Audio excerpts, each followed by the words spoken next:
many are still grieving. Some families will be lost to one another forever.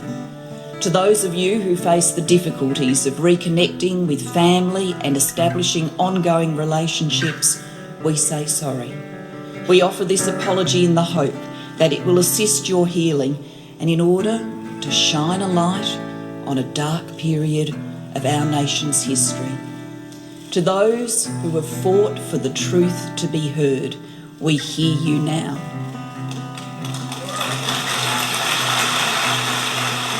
You're listening to Adopt Perspective Podcast, a podcast for anyone affected by adoption.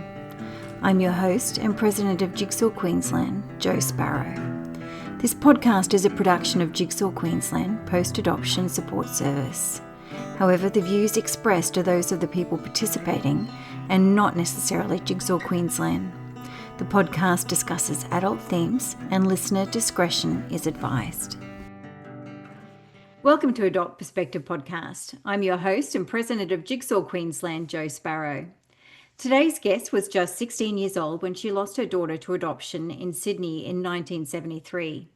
It was another 28 years before Karen Chaston was able to reunite with her, and we're fortunate to be able to hear the perspectives of both mother and daughter about their reunion over the next two episodes. Karen, thank you so much for joining us today. Thank you, Jo. I love listening to this podcast. It's always so enlightening. So thank you. Thank you. Karen, to start, could you share a little bit about what life was like for you in Sydney in 1973 before you discovered that you were pregnant? Yeah. So I lived in Sydney in the St. George area. I am one of 7 children, the third eldest, 6 girls and a boy. And yes, the boy's the baby and the golden child, still is, and he's nearly 60. And it was, my father was so much into the Catholic religion. I think that's what he just, that was his life. And he became quite successful. We were probably upper middle class. I went to a Catholic school and I was in 5th form at the time before I discovered I was pregnant. But I'll share this story with you because it's quite interesting. So I thought I was pregnant. And my boyfriend and I, we just hadn't had it confirmed. And I walked out of the bathroom after washing my hair with my hair wrapped up in a towel. And I walked into the kitchen. And my dad said to me, "Karen, you're so beautiful." And then he stopped and he went, "Oh my God, you're glowing. You are pregnant. You look just like your mother did in the 7 pregnancies that she had." And I just went, "Oh, don't be ridiculous, Dad. Not another immaculate conception." Ran upstairs, got out of the house as quickly as I could because I was going to meet my boyfriend. And it was devastating. Like, how can he look at me and know I was pregnant? Wow. Can you tell us about the circumstances that led to you becoming pregnant and what you remember about the days leading up to your daughter's adoption and just what stands out for you at that time? Well, I'm a very curious person. I had to understand what this sex was all about. And at the Catholic Church or the Catholic schools, our sex education was literally them showing us a video of herpes, showing how disgusting herpes looks, and then at the end of it saying, "Don't do it." That was our sex education. Not so valuable. Exactly. Exactly. Whereas when I was 25 and I read a book by Dr. Llewellyn Jones, which is Every Woman, I was like, God, if I'd read this book at 16 or 15, there is no way I would have become pregnant. It just took you all the way through a woman's history. So as I said, I was in 5th form, curious. When I became pregnant, a couple of weeks later after Dad had said that, we were confirmed and I told him. Now, my poor dad, he has 6 girls and then a boy. So my sister, I'm the third eldest, and then I've got 2 sisters 2 years apart older. So my eldest sister, 4 years older than me, she was 20. She became pregnant. She wasn't living at home, but she wasn't married. So my parents were devastated. She actually had her son 2 years after my daughter was born, 2 months after my daughter was born. And he was devastated. So when I actually told him, the first thing he said was, "I knew it. I knew it. I knew you were pregnant. And then he went, oh my God. And he stood at the bottom of the stairs because upstairs were 3 bedrooms where the 6 of us slept. And he literally said, is there anyone else pregnant up there? Sort of thing. And it was, and look, I get it. The times were so different, and that he was very much into his status, not only in the community, within the church. My mother was very much all into that. So it was so shameful for them that to not only have one child pregnant, but also another one. So once we knew I was pregnant, it was like, what are we going to do? My boyfriend wanted to marry me. I didn't want to get married at 16. There is like, who wants to get married at 16? You haven't even lived. At least I knew that much. But when they decided, they sort of said, well, let's get the parents together and Kevin and me together to discuss it. And my father was quite a strong man, and most men were. They were the boss. They were the the ones that sort of made all the decisions in those days. And Kevin's mother was quite forceful. She came into the meeting when the 6 of us met, and she said, look, the kids got themselves into this situation. They can decide what to do, after a lot of debate before what was going to happen. So Dad reluctantly said, okay, those two can go into another room, we can talk. And he said, let's get married. I'm like, I can't. My dad's not going to let me. Like, you might think he's going to let me. He's not going to let me. Before we had left home, he was ahead of me, and he turned around and he goes, don't think you're going to get married. And I was like, it hadn't even occurred to me that I had to get married. So once I said no, Dad sort of grew 10 foot tall, and he said, okay, she's our problem. Get out. And then I went to Waitara, up near Hornsby in Sydney, to an unmarried mother's home. There was about 30 girls there. I would have been one of the youngest. And in my 5 months there, another girl from another Catholic school that I had attended came in, and we're like, hey, Carmen, how you going? Oh, hi, Karen, sort of thing. But I didn't understand why the older women were there. I knew why I was there because I was so young, but there were women like 28, 30, and I was like, why are you here?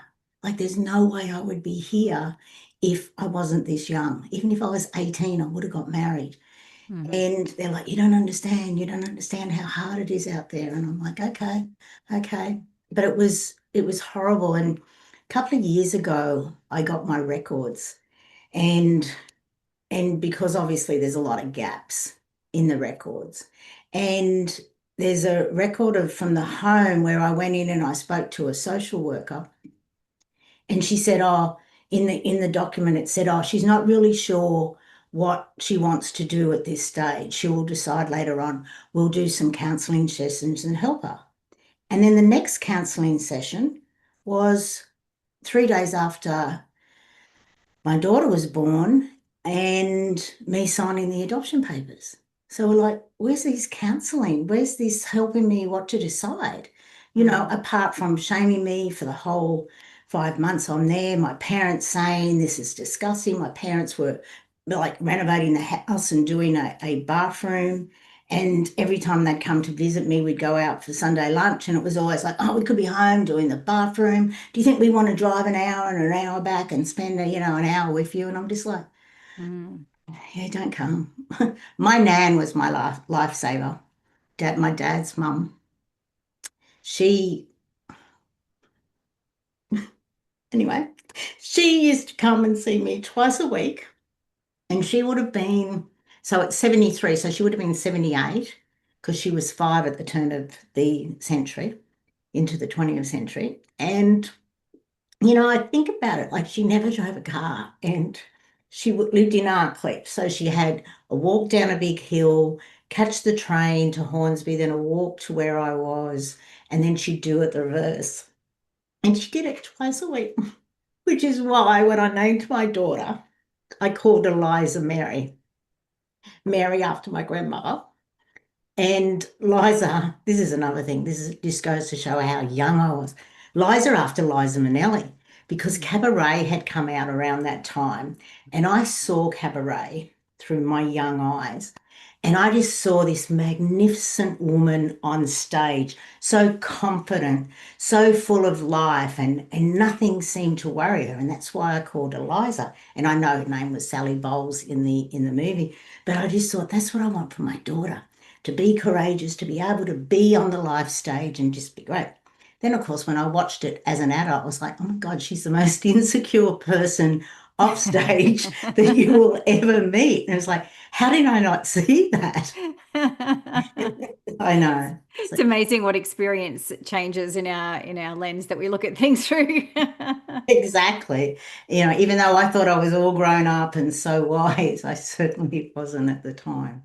Yeah. Anyway, it's my curiosity that got me there. And I'm pretty sure she sort of came in, if not the first time, the second time. So she really didn't even let me enjoy this thing called sex, Yeah. if that makes sense.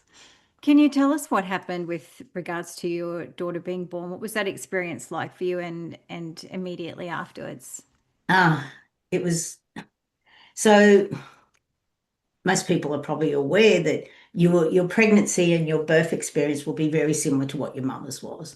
And my mother had all of her children 2 weeks late. And Liza was exactly the same, 2 weeks overdue. But see, my records were, because I really, wasn't tracking the date of my periods, even though they were quite regular, which is why I thought I was pregnant. Um, so she was 2 weeks late.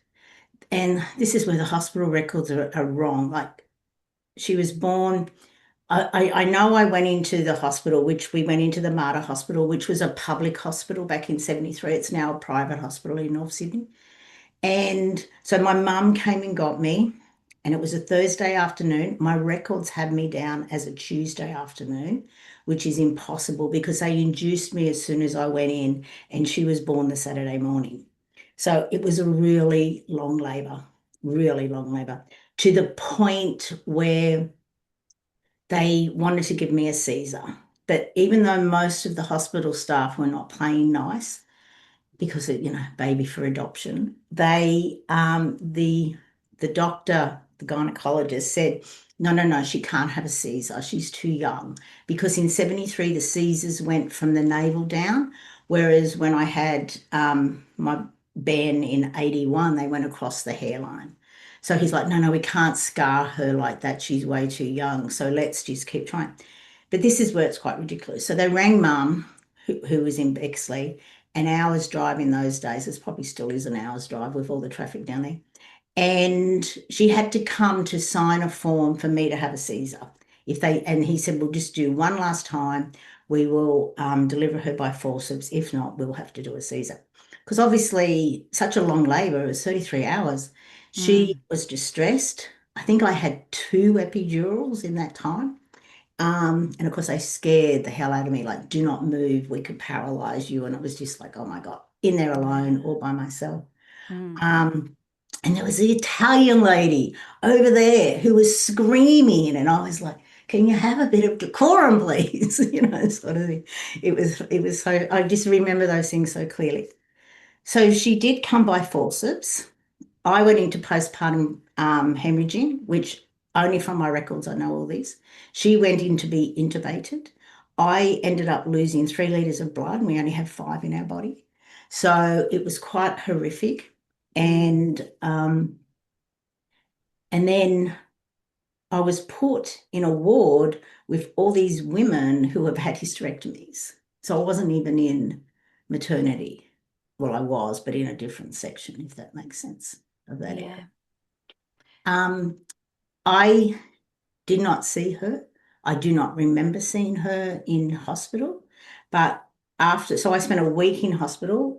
I signed the adoption papers 2 days after she was born, which in itself is like, what legal document can a 16-year-old sign that sticks? Now, if I had known that, I would have gone and got her back at 21. I would have fought to get her back at 21.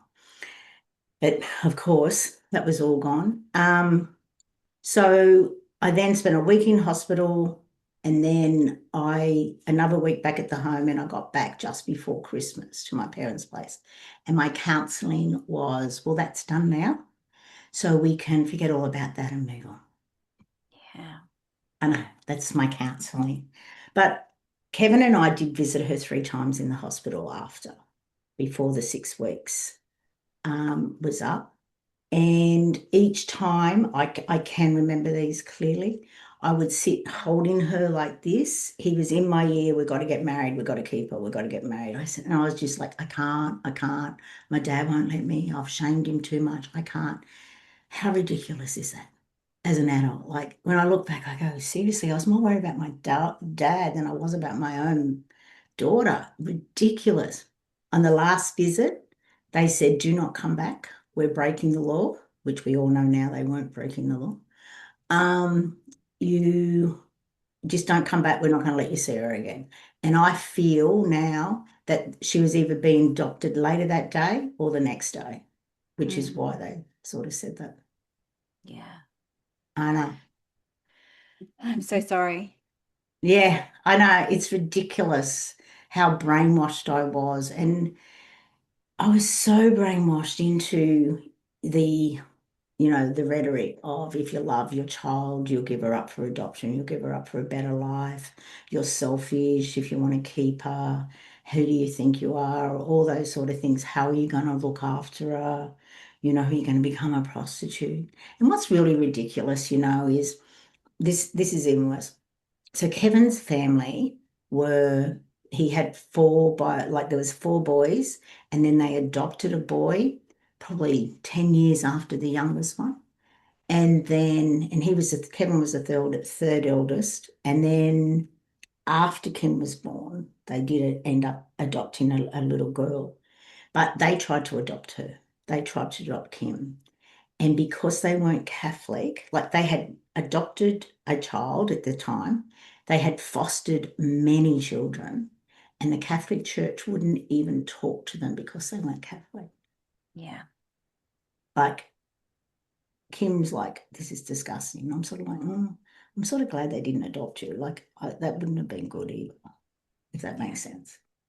I know, but she said, but at least I'd be with biological people. I'm going, yeah, but anyway. So after Liza was placed for adoption, what was life like for you? So I went to work. Like I had intended, because I was in fifth form, which is year 11, and I had intended to go back to school, but then I just couldn't. So I went and worked in the bank, and it was hard. Like we got this letter with a photo of her. I don't know how long after, within the first 3 months. And so they told in the letter, they didn't tell me her name, but they said, I think they had handwritten on the letter that they had honored us and called her after us, like sort of thing, which I didn't get. But then when I got her original birth certificate in 1996, so there's Karen and Kevin, and her name's Kimberly. So I guess that's how they honored us, with carrying on the K. And but I remember I had carried this photo with me anyway, and there was a friend, a guy friend who had grown up in my neighborhood, who became friends with Kevin, and we would meet more often, every couple of days for lunch, because we all worked in the city in Sydney. And I would keep talking about her, look at this, all this sort of stuff. And one day he got me aside and he said, Karen, you've got to stop. You're going to stop. You are never going to see her again. You cannot keep doing this to yourself. And I sort of went, yeah, you're right. So then I just went inside, like obviously Kevin and I ended up getting engaged because I had stretch marks and all that sort of stuff. And then eventually I'm just like, he's telling me what to do, how I got to save, all this sort of stuff. And I'm like 17, and I'm like, I can't do this. I want to be a teenager. I don't care if no man ever wants me again. I just want to be a teenager. I just don't care. I'm happy to be by myself if that's what I'm meant to be, sort of thing. And then we broke up, but I would always keep it inside, but I always told every boyfriend about her, sort of thing. And then, a couple of boyfriends later, I met my husband. I met my husband actually when I first started in the bank, but he was 23, and I was like, oh, if he's not the man I marry, I'm going to marry someone just like him, because he's like 6.5 years older than me, and he's, tall and all this sort of stuff. And I'd lived with a short man for 18 years, my father, and there was no way I was ever going to live with another short man. If that makes sense. So my husband's like, and most of the boyfriend, like Kevin was tall, he was 6'1" and my husband's 6. You know what I mean? I was just like, I needed that.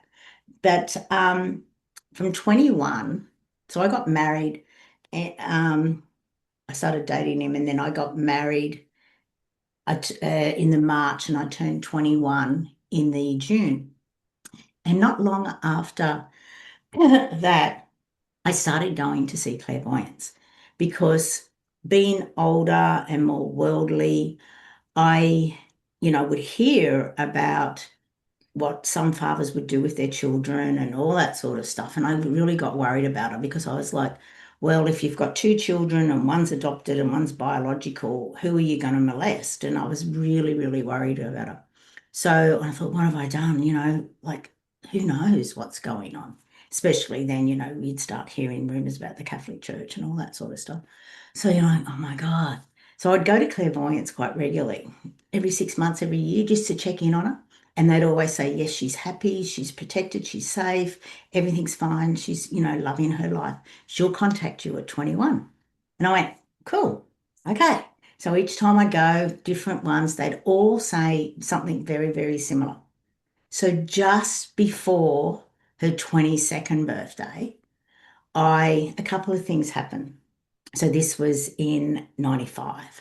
So my dad had a stroke in November of 95. He had not long, in the September, he turned 70. And then I read in a magazine, I think it was a Woman's Weekly or Woman's Day, and that said that adopted children will very, very rarely contact their biological parents because they've been rejected once and they don't want to be rejected again. So I went, right, I have to find her.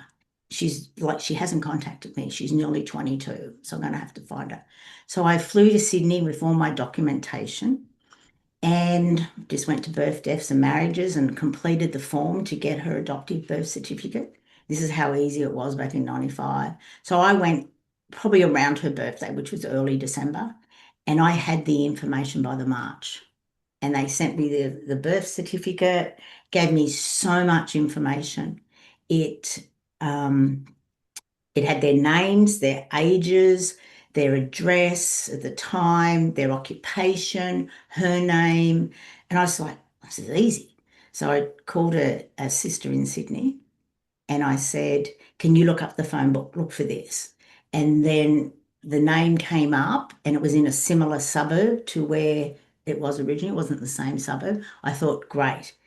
And so I got her to ring the number because I didn't want the beeps to come through because there were beeps in those days. So I said, just ring the number and just say, is Kimberly there? So she rang the number and they said, no, she's away for the weekend. Can we take a message? And they went, no, it's fine. Thanks. And hung up. So I thought, right, got the right address. Okay. So then I wrote a letter and then I sent it off and then I panicked.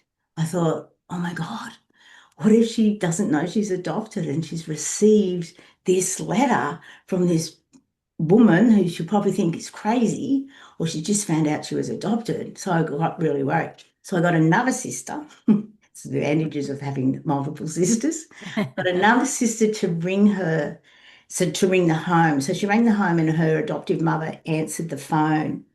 And there was a hens party going on. So I wondered if it was Kim's party, but it wasn't. It was someone else's.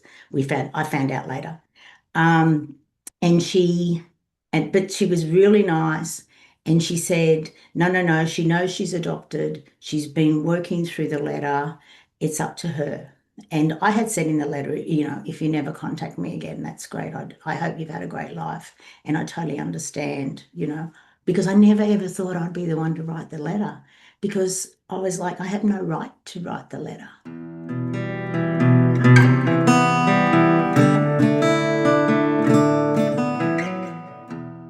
So at the end of the call, her mother said, can you please give a message to Karen? Can you please thank her for the gift that she has given us and let her know that every week I say a novena for her, which was really nice and really beautiful.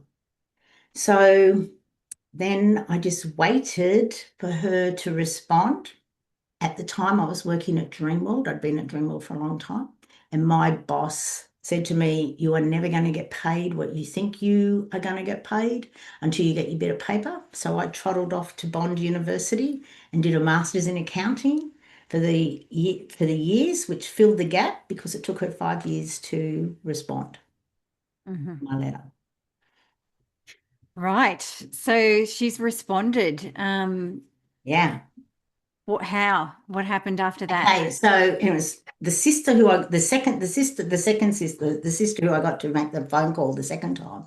She said to me she will never ever respond until she has a child because she will never understand what went on.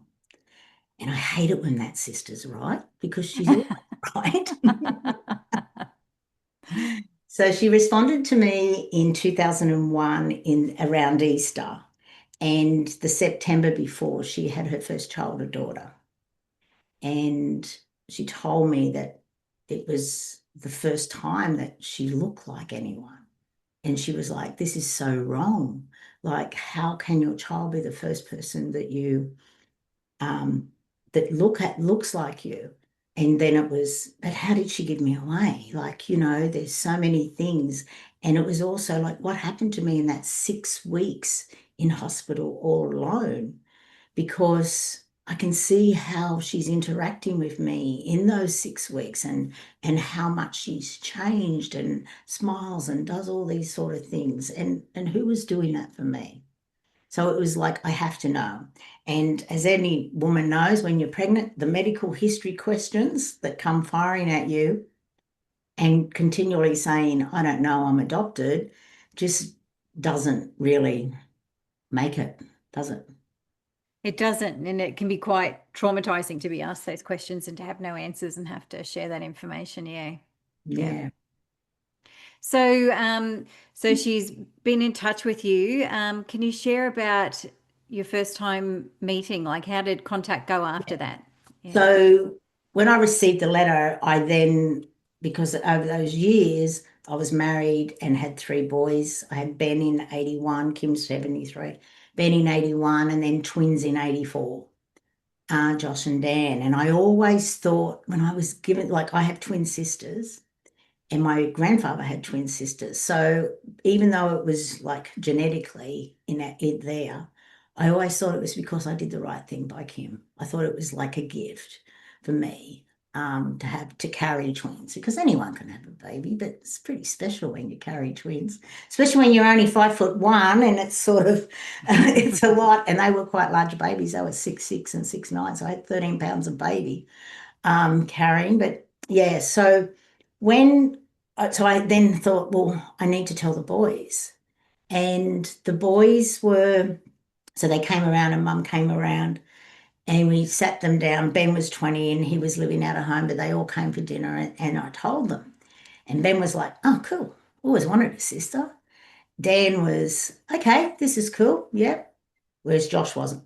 Josh was very much, "Why didn't you tell me about this? What else have you lied about? Can I believe anything you've ever said to me?" And I'm like, "Josh," and then he attacked my husband, like, why didn't you tell us?" And he's like, "Well, it's not my place. Did you know?" And he said, "Yeah, I always knew." And attacked my mum, and she's like, "Well, it wasn't my place," sort of thing. It was your mum's story. But the funny thing about it was one of my sisters who had moved to the Gold Coast, she actually said to me, "You need to tell the boys because one of the cousins has found out from another sister, and all the cousins knows except your boys. So it's time." But the letter arrived more or less around the same time. Mm-hmm. And I was like, what is the right age to tell them? It was a closed adoption and they were never going to be opened. When do you tell them? Do you tell them when they're young and they know they have this sister that they're never ever going to meet? Or do you certainly don't tell them as teenagers, "Well, you were doing this, so I'm going to be going doing all this sort of stuff." So I still don't know the answer. When's the right time to tell them?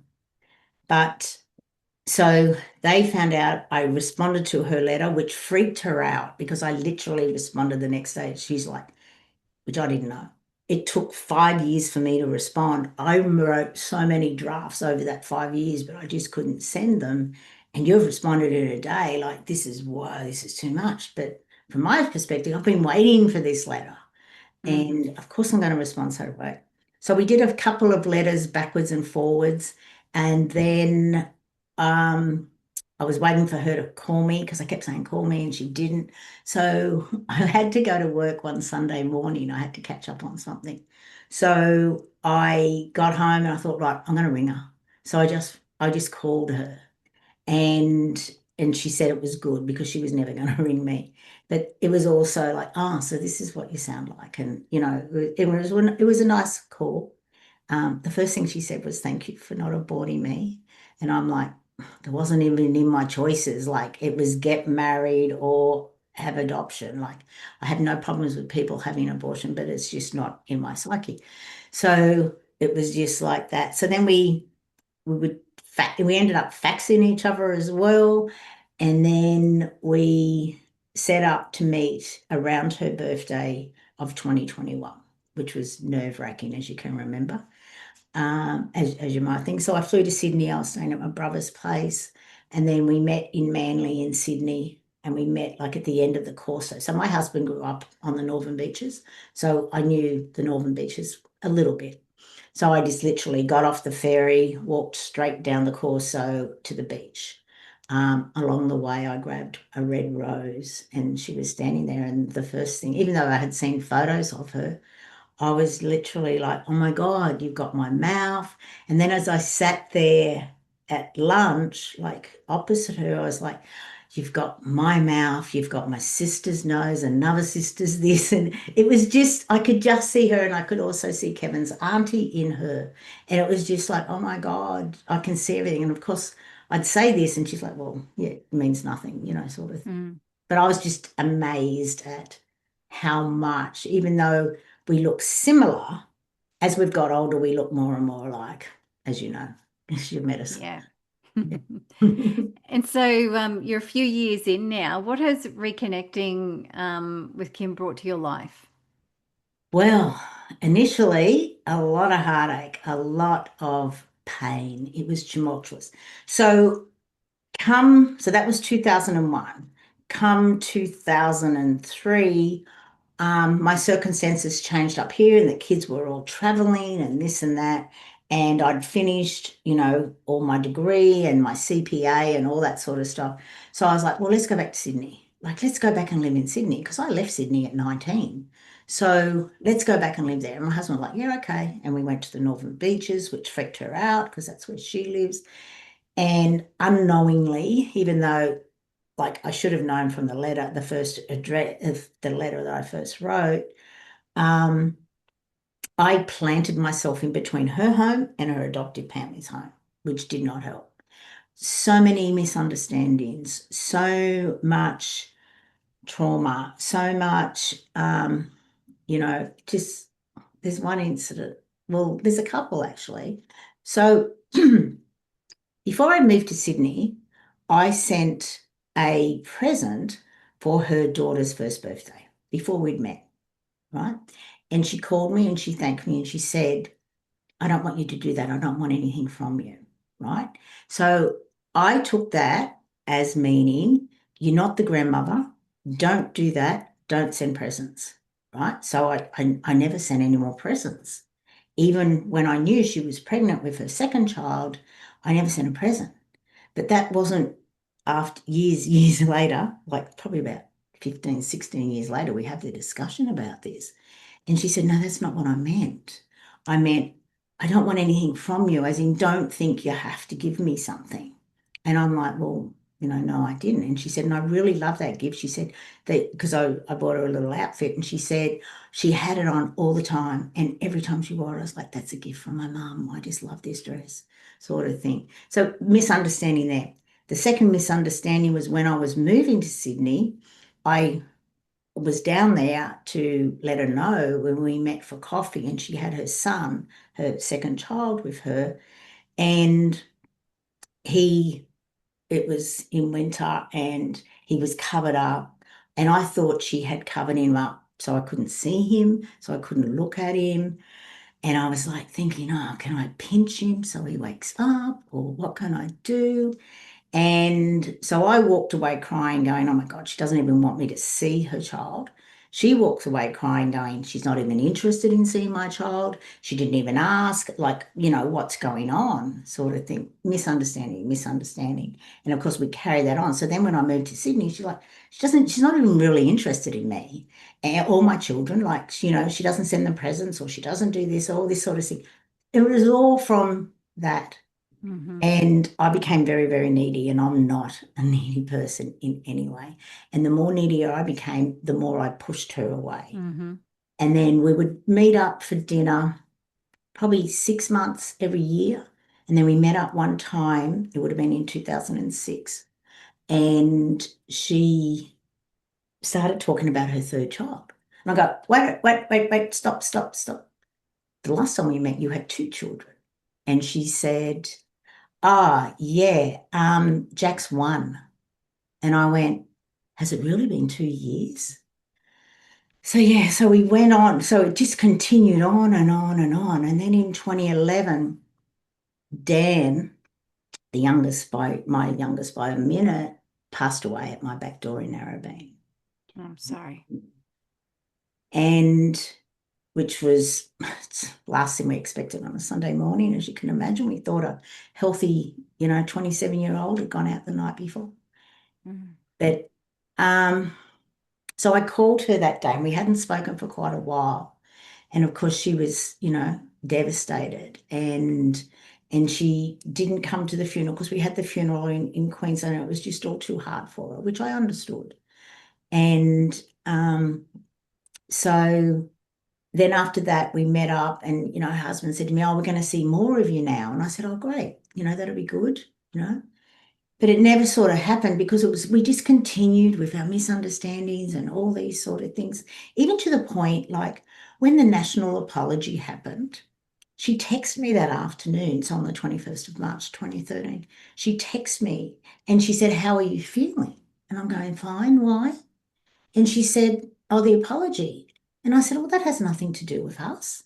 Because I didn't very rarely watch the news, because I wouldn't even get home till 7, and I wasn't even a news person. I thought they were talking about the Stolen generation. So she literally went, oh, she's in denial. I'll just let her go, sort of thing. Misunderstanding. Mm-hmm.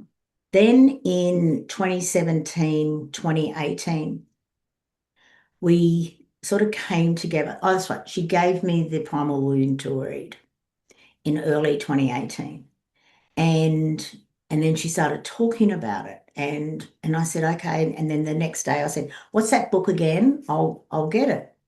And it was the hardest book I've ever read. It was so hard for me to read. But even before that, in 2017, I met with her. We'd had another big fight. And I met with her, and I sat down and I said, look, I am really sorry that I did not keep you, that I didn't raise you. So here we are, 16 years into our relationship, before I could apologise. And I've gone over that. But see, after Dan passed and after I left my corporate life, that's when I started doing personal development on myself. I looked in the mirror and I went, I don't like anything about you. You're so masculine. You're so forceful. And I get it that I had to be that person in corporate, but there was nothing about me that I liked. And I went, it's time for me to get to know me and to become the person that I truly want to be. So after a couple of years of diving into that, and then diving into loss, becoming a life coach and going into all that sort of stuff, that's when I apologized. And it was literally like, oh my God, those beliefs that I had carried, that had been ingrained in me in those 5 months, I had carried forever, to the point it was like, well, you should be thanking me. You've had this great life.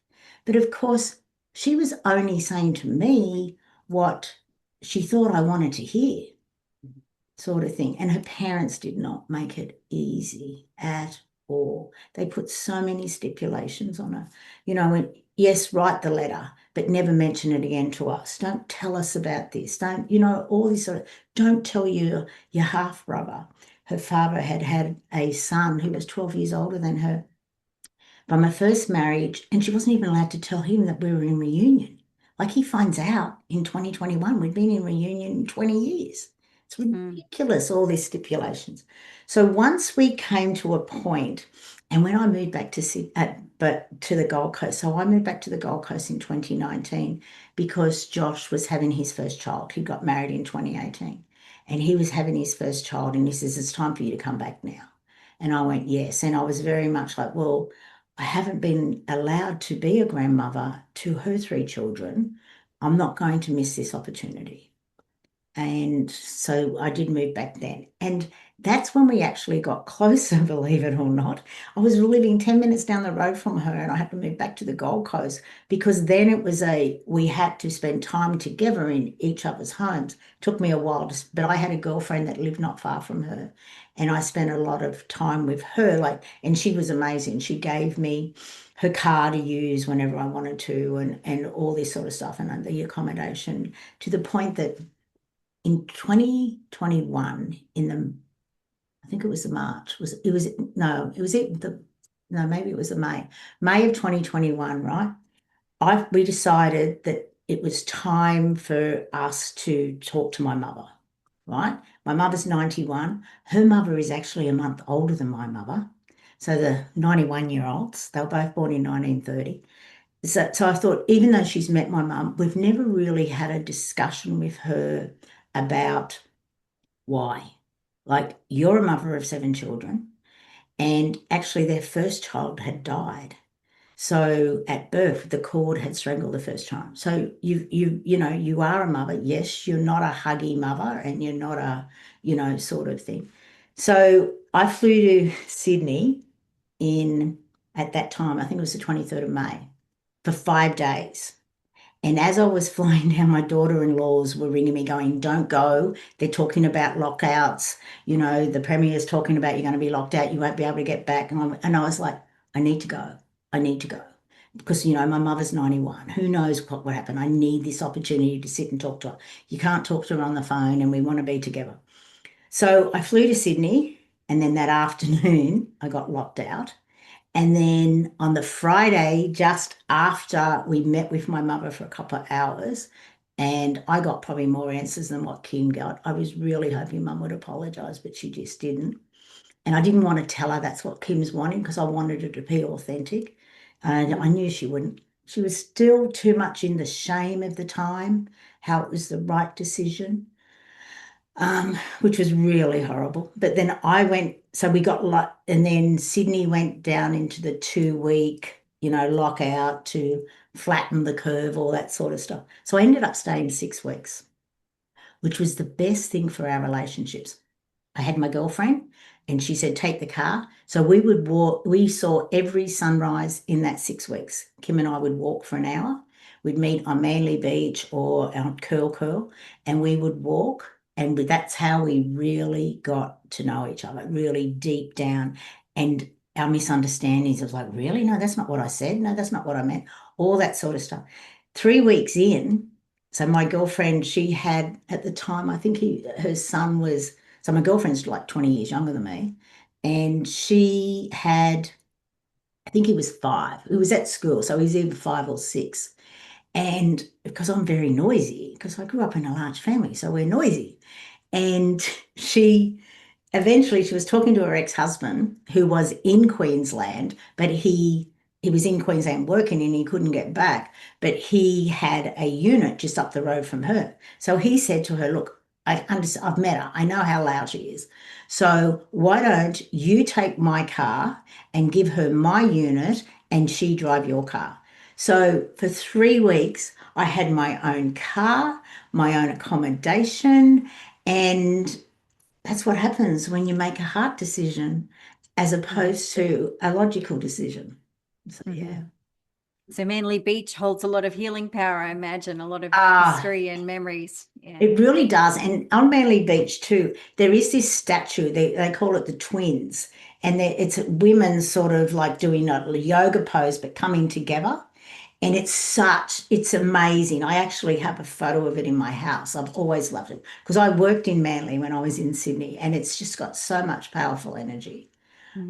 So yeah, so that's when we started, and then it's through the staying in each other's homes that really does make a difference. And it was a conscious choice. It was like, but it was also about how did we why did it take us so long, and we went through it, and we went through all the different things, and the more we understood it, the misunderstandings, and we're both very stubborn, so our stubbornness, our it's so much in it that's when we started to go, we have to dive deeper into that. And after, when I became a life coach, I dived really deeply into loss, not just the death of a loved one, but all of the losses and what it means, and why don't we know how to work through loss? Why is it so stubborn for us? Even apart from a death from a loved one, it's also the redundancy, the marriage breakdown, all these sort of things.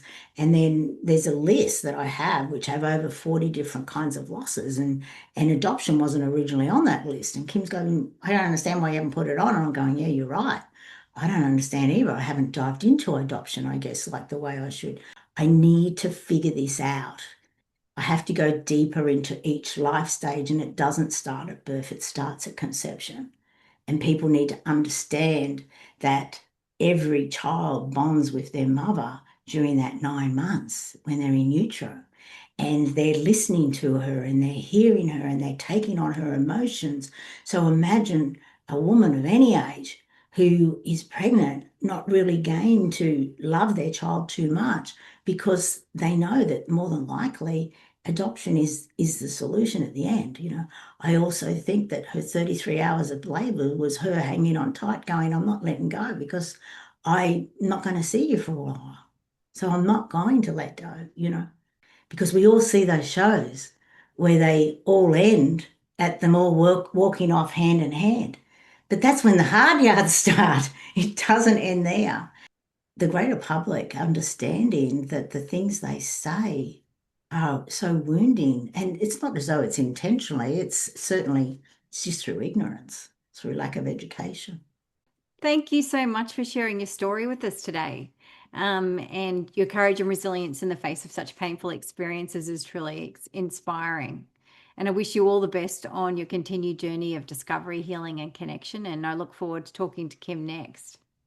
Thank you. And she's looking forward to talking to you. And for anyone tuning in, remember that every adoption experience is unique, and it's never too late to begin your own journey of exploration. If you're looking for more resources, support, or simply a space to share, Jigsaw Queensland is here to help. And if you'd like to support the podcast, leave us a review, share the podcast, or let us know what you think by emailing or calling us, because we really do love to hear from you. And meanwhile, if you have a story that you'd like to share with us and you'd like to be interviewed for the podcast, jump onto the main podcast page of the Jigsaw Queensland website and complete the prospective guest form that you'll find there. And just note that Adopt Perspective can and is listened to by people all over the world. So bye for now. Thanks for listening to the Adopt Perspective podcast. If you'd like to find out more, go to the podcast page on www.jigsawqueensland.com and you'll find a wealth of information and resources on the website. If you reside in Queensland, you can reach Jigsaw Queensland's Forced Adoption Support Service on toll-free 1800 210313, or you can call Jigsaw on 07 33 58 6666. If you live in another state of Australia, you can still call the Forced Adoption Support Service number, and your call will be answered by the Forced Adoption Support Service in the state that you are calling from. In every other state, Relationships Australia operates this service. A big thank you to Matt Sparrow for composing and recording our original theme music. Until next time, I'm Jo Sparrow saying farewell from Adopt Perspective, a podcast for anyone affected by adoption.